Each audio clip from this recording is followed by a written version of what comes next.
Are you a healer, Mitch? I can feel whatever you want. Okay, can you just run heal right now? Yeah, sure. We'll go with Skirt for Condi strips. I mean, we don't even really need, with Embolden mode, you don't even really need any kind of squad management, in my opinion. If you have 2 healers, like, I probably should put us in raid training. I don't think that's a good idea because almost no one is using raid training anymore. Yeah. The tab, sadly, yeah. Somebody is doing a Wing 2 training already. Semi-training. Wing 8. Nice. Nice. A lot of trainings happening because it is 6:31 in the morning here.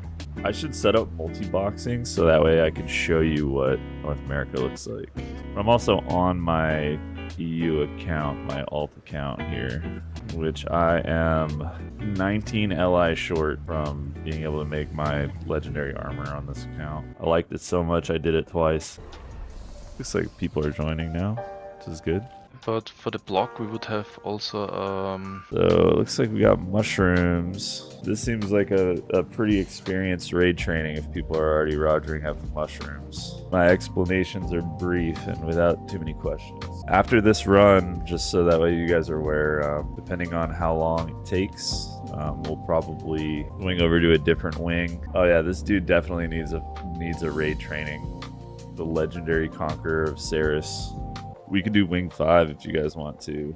I assume everybody here has not done this wing before. This is a raid training, so I have to assume skill level is 0 with no wreck. That is 100% fine. If you have more experience, that's great. If you've cleared the wing a handful of times, that's great. If you are just here to help, that's also great. When it comes to mechanics and stuff like that, I would like people that haven't done them or are not super comfortable with doing them, do them, because it's a raid training. That's the whole point. Build up that confidence so that way when you're in regular run, you're feeling good about doing it. Yeah, if you're totally cool with doing mushrooms, obviously we need 4 people to do mushrooms, so I don't know the experience level of the entire group, but I would like to get an idea of where everyone's at. Obviously, Legendary Conqueror of Ceres here is probably all right. He probably knows how to do everything in the swing. So chances are we are not going to have to do 2 cycles of mushrooms. When you eat this mushroom, it's going to start the fight. So this guy right here, when you eat this one, it's going to start the fight, and you're going to want to eat like a path. There's 2 ways of doing Slothazor, and I don't know which way EU normally does it. They probably do inner strat because that is EU is actually not brain rotted to shit. On basically there's 2 strategies, right? So there's an inner where the mushrooms just kind of eat in an inner circle, and then there's an outer strat, or a wall strat is what they call it, where mushrooms get eaten like around the side. The wall strat, you've never seen wall strat? Wall strat is an old strat. I love running wall strat because then you just literally drop the poison, like you walk 2 steps away and then you drop the poison. But anyway, so you could either choose to do inner strat, you could choose to do wall strat. The key is, as a mushroom, you turn into a slubling, you become targetable by your squad. So people can pull you, they can murder you. That is the job of the rest of the squad, is don't murder your slubling. You need to eat 3 of these mushrooms. Any 3 that you pick, preferably in a line. I don't care if they're the ones like right in the middle. I don't care if they're off to the side, but you kind of want to make a path for the group towards the next mushroom. You want an easy avenue going to the next mushroom. So if you're doing inner strat, maybe like over here, some over here, you know, just kind of like work your way through to give us a little nice spot to stand in. Slothazor, that's the main mechanic of the room. So 4 people need to do mushrooms. If you are mushroom 1, if we make it all the way around the room, which I highly doubt, then you will also be mushroom number 5, right? These spawn periodically, and basically as soon as they spawn, mushroom guy runs over, grabs it, gets to eaten, right? Ideally doesn't get killed. You can still recover runs even if you do kill your slubling, but we'll get there when we get there. Slothazor himself has a couple of different attacks and phases. The main one is like this ground pound attack where he'll like start slamming the ground with his hands, and then circles appear under you. There are 3 AoEs that appear, and you could either walk around and spread them all out, or you could stand in the same spot and then dodge roll at the last one. It's all based around timing.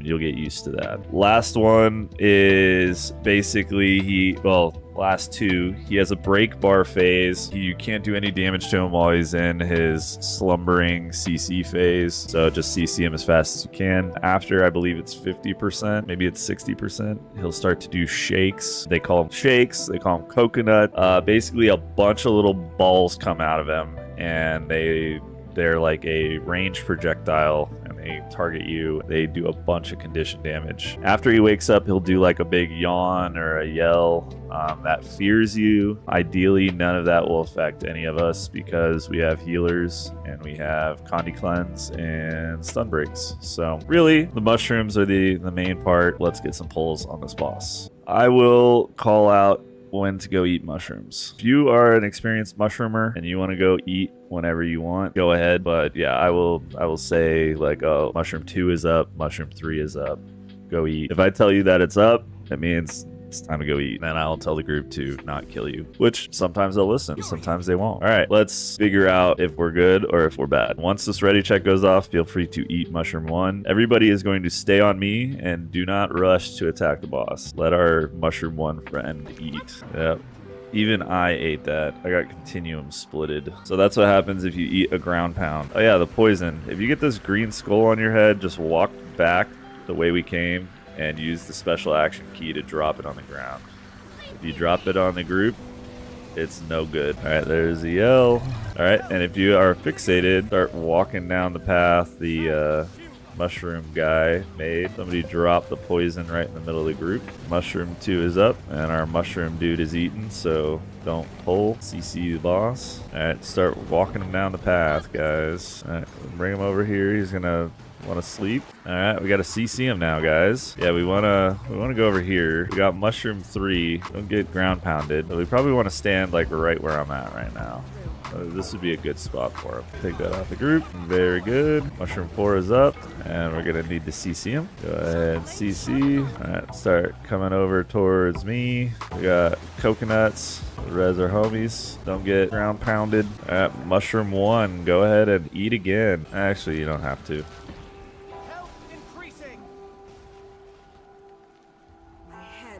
So next up we have Bandit Trio. Bandit Trio is not really a boss. It is 3 bosses, and they're all super easy to do. The main thing is that we need 1 person to do mortars. Has anybody not done mortars that wants to do mortars? So for this boss, we do a split. One subgroup stays up top, the other one goes down below. The subgroup up top is meant to knock down all these little beehives, knock down these beehives and get these little oil drums and stuff like that that are up here, but more importantly, to kill the little snipers.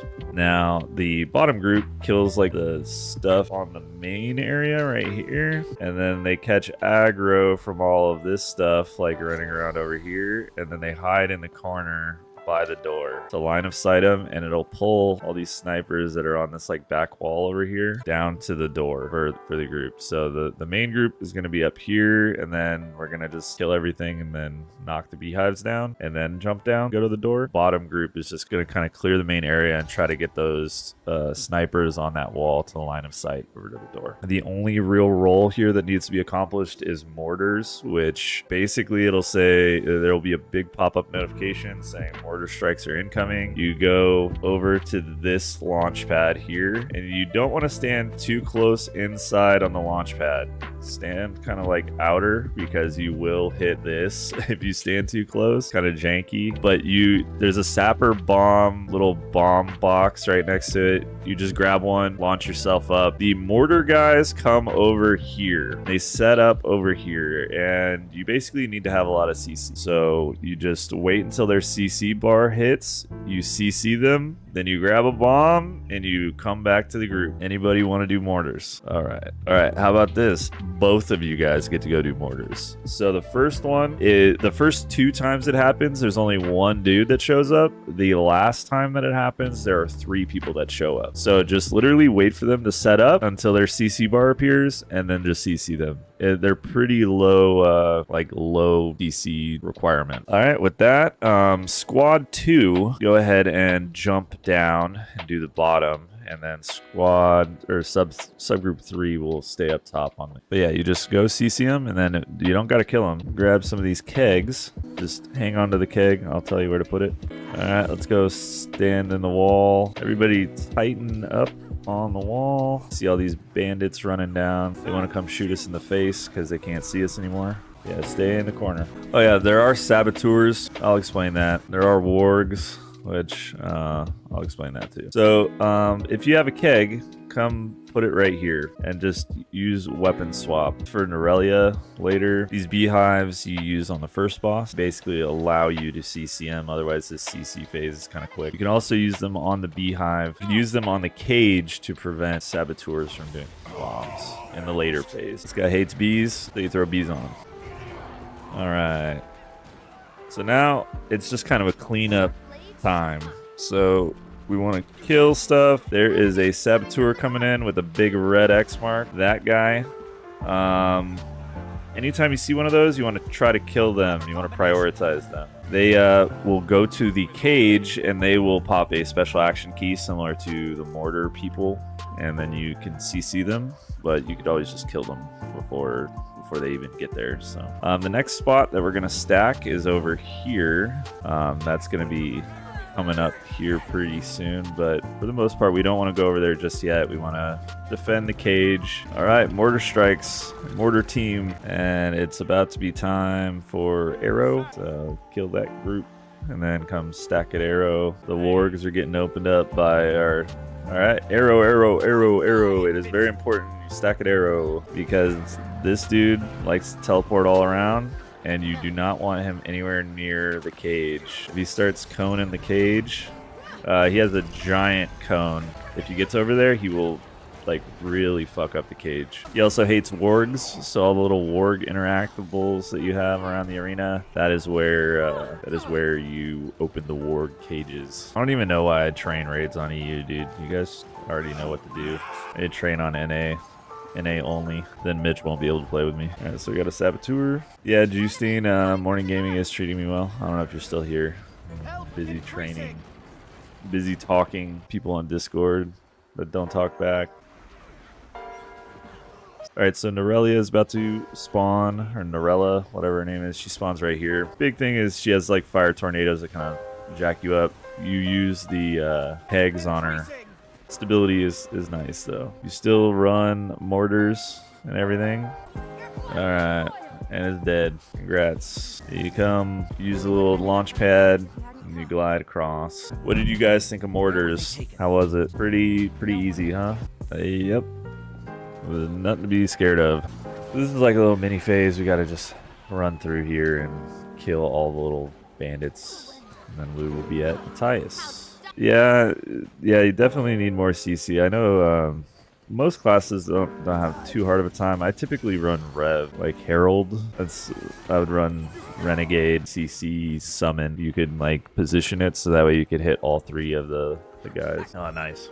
Nice, Mr. Justine. Mad King says. I don't know. I feel like I almost always am a mesmer on this boss, whether it's Virtuoso, Chronomancer, or whatever. The last time I did this run with Gary not too long ago, and I was a heal chrono. I was having to do feedback. All right. So Matthias, where's everybody's comfort level with this boss besides Mr. Legendary Conqueror of Ceres? Quite comfy. Now's the time to speak up. This is a judgment-free zone. Okay, so there's basically a bubble mechanic, which only people who are reflecting need to worry about. So me, you do not want to do any kind of projectile destructions, and I'm looking at you, Jonathan Livingstone. Do not use your staff 5 as a druid. Oh, hell yeah. Also, I'm looking at you, Mitch. Do not corrosive poison cloud the guy. It will grief the team. All right. It needs to be a reflect. It cannot be a projectile destruction. That is fine. If it says reflects missiles, you're good. If it says destroys, bad. So that mechanic, really only the reflect needs to worry about it. The other mechanic is well mechanic, where you need to go over to one of these things. There really is no order pattern to it. I usually like to bring a blink. I don't know if I have the available utility to bring a blink, but there's if you see a skull above your head and you also see an orange ring around your body, that's when you know you need to go over to one of these wells. If you just see a skull with no orange ring, you need to go to like an area in between the wells and drop it off around the edge somewhere. So yeah, skull with orange ring, well, gold, no orange ring, and it is a bigger skull. There's like the one with the orange ring looks kind of like a poison one. Yeah, 2 minutes for bio if you need to go. I'll keep explaining and then we'll get some polls in. So those two mechanics are the main ones. You will maybe get randomly selected for sacrifice. He'll be like, oh yeah, you know, this sacrifice, blah, blah, blah. Your team needs to CC you. If you die during that phase, it's 1000% not your fault. Beyond that, Matthias himself, he does a like big shard attack, like a shard jump. He'll like leap up into the air and come slamming down. You don't really want to reflect those. You can destroy them. I mean, it's emboldened mode. It's normal mode anyway. It's that it buffs him up. If you reflect that attack, it buffs him up. He also does a Hadouken attack. That's what everybody calls it. I don't know if that's what they call it on EU. They call it on NA, is the big Hadouken attack. It looks like a Ryu Street Fighter Hadouken. He spins his staff. That is the tell. He does a little spin around with his staff like he is doing some martial arts demo. And then a big ass ball comes out of him. Try to dodge it. Most people eat it. If you eat it, don't feel bad. I've eaten that shit about 1,000,000 times. Mr. Juicestein, I would train North America, but nobody raids at 7 in the morning. I started this shit at like 6:30 a.m., dude. Nobody is online in North America at 6:30 a.m. All right, I'm gonna ready check, and once everybody's back, we'll get some polls in. I have a feeling, based on the way the rest of this raid training has been going. Yeah, once everybody Rogers up, we'll just aggro. I have a feeling this is gonna be a 1 poll. If you decide you want to continue raiding and stick around, and you are interested in a non-emboldened wing that we could wipe on, you are free to stay after this boss. I'm thinking wing 7. Wing 7 is probably the easiest of the, let's see, 5, 6, 7, and 8 now. 7's probably the easiest one. Wing 6 is fairly easy as well, up until Kadim 1. And I'm gonna be honest, I would be basically blind progging Kadim 1. That boss is confusing for me. So I'm just not going to train it. I really do like Largos as well. Largos is one of my favorite bosses. I don't even think I have Jackal unlocked on this account, actually. So, dude, you failed 97 CM. That's why I don't train on NA, dude. Nightmare CM has only been out for like 8 years. Was it your fault that you failed it? I think I like Largos because I like the arena. All right, let's go. All right, so that's the bubble. That's the reflect. That is the well mechanic. That is the sacrifice mechanic. Also, if you have fire, you can clear. That's the Hadouken that the entire group ate. Abby, you goofed it, dude. CC this person. We're getting major goofs. Good job on. Oh, I'm about to goof it. All right, so we have 2 wells. The only well that's open is that one. I'm getting sacrificed. I need CC. CC me, guys. Alright, spread. Alright, no more sacrifice mechanics now. Now, spirits come across the middle of the room. You want to avoid it. It will murder you. And that's not on a well. That is not on a well, buddy. Oh, dude, you're dead. Alright, just focus on Big Dog. Alright, Spirit coming in. Duke attack. Spread. Nice chaotic Matthias. I was considering doing a GG. But you got to see the whole thing, so.